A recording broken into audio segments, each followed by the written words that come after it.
that wants to suffer. I mean, I know people that they do, it looks like, they really want to suffer because all they do is, it's like work against themselves because of decisions and things like that.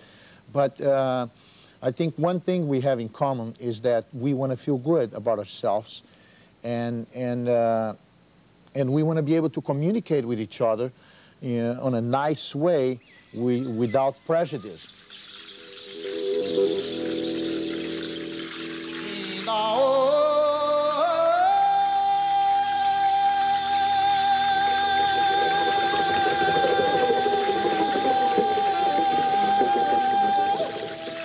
People are becoming more and more aware of the problems that we always had, like for many, many years, which is like lack of communication with each other and fear, because, fights and arguments, they happen most of the times out of fear.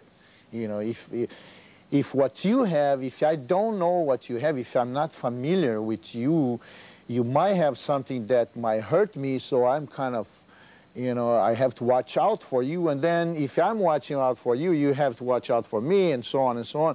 I think it's just a big misunderstanding that we have to just leave this apart once and for all and try to cope, because we all here together. Nobody's going to get out of here shining. That's no way. You see, we are here because we have to be here.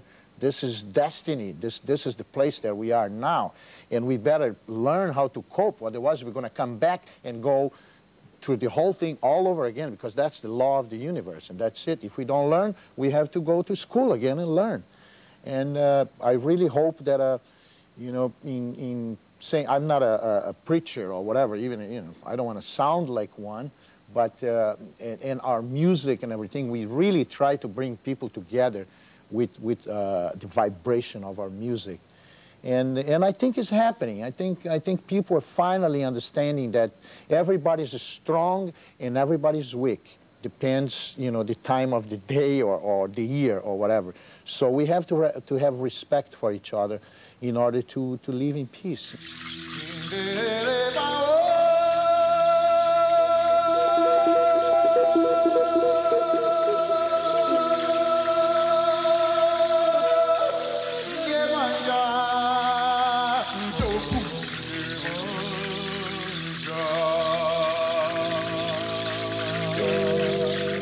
Talking about the creative force of nature, I know you took Chick Corea into some Indian caves. I wonder, why'd you do that? What was that? Well, I live in California, I live in Santa Barbara, and even though what people know about Santa Barbara outside of Santa Barbara is a little different. Of course, we have all these rich people living there in Montecito, all these big mansions and everything.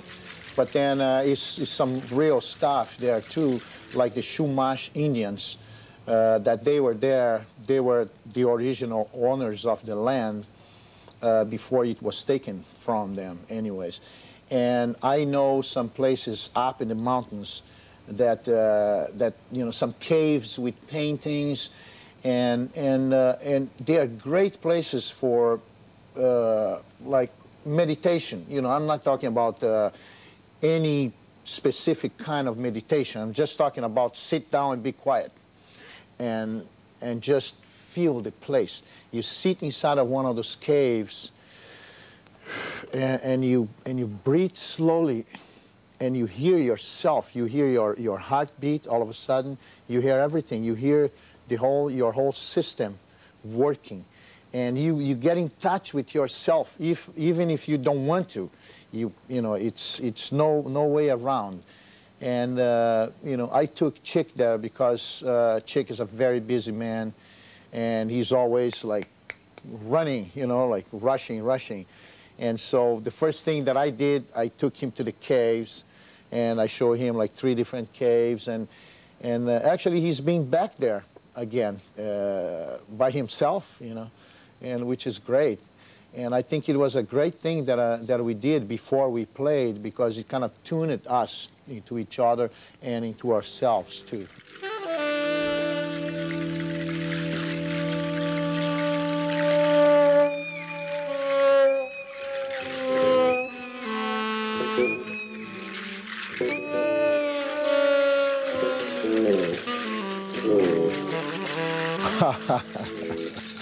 Well, The Gods of Jazz actually is one of the titles for my latest album.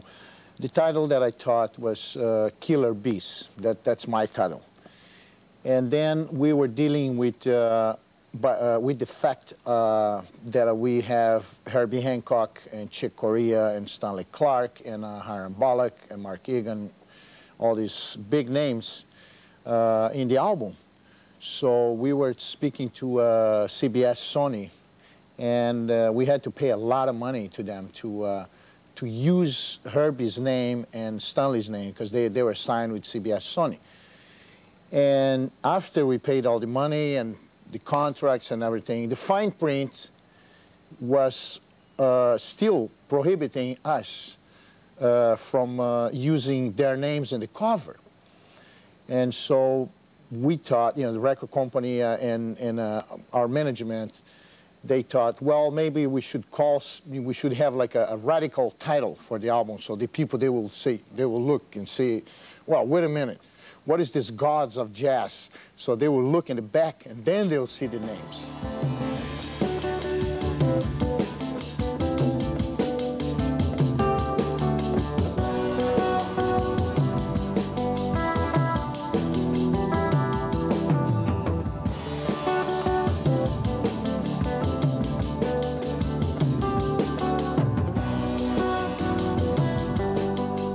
I was 4 years old when I started with percussion. And when I was about, even before I was 14, I was already a professional musician. I was playing with an accordion player, and I always wanted to be with percussion. I wanted to deal with percussion. And I think that has a lot to do with, the way I sound today and the way I project, my sounds today. And I look, when I look at things, I think the sound that thing has, like if I look at an ashtray or something, sometimes, of course, it's the wrong material, it's plastic and it goes back. But, if it's something that it's not plastic, that is something else, it has a sound. Everything has a sound, actually. And I live like that. Fortunately for us, we are being accepted here in London, definitely. Our band is becoming more and more popular, and we sell out here at Ronnie Scott's. I mean, for a month. This is very uncommon kind of thing.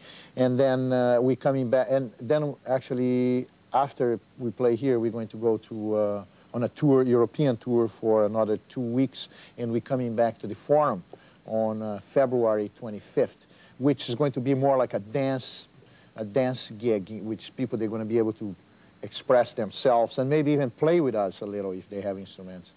And it's going to be a much more popular kind of, gig than a Ronnie, even though, because people, they come to Ronnie Scott's, they're interested in jazz, and they are more like listeners.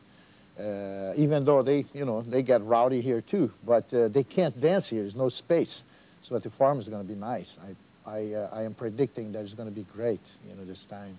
I don't think I ever be like a superstar, because I'm not really after that. I am after recognition, and I am really, my main interest is to pass the music to the people, because our music is positive and it's got lots of natural elements from Brazil, and with our band, Fourth World especially, we bring the country, like the primitive, into the city again. And when people, they hear our music, they long for something that they don't realize what it is, but is their primitive part of our, themselves, which we all have. It comes back to you like little by little. You feel that you heard that before, but you don't quite know, you don't know how to recognize right away what is it. And I think it's the most important thing really is to make the people feel good. And life these days is so hard, everybody's running around, and, including myself, and you wake up in the morning, most of us, we wake up in the morning with the phone ringing, and we don't have time anymore to center ourselves, and and to be in touch with other people, you know, in the same level. It's almost like a, you know, a war out there, and people are not thinking that much. They're not feeling that much right now.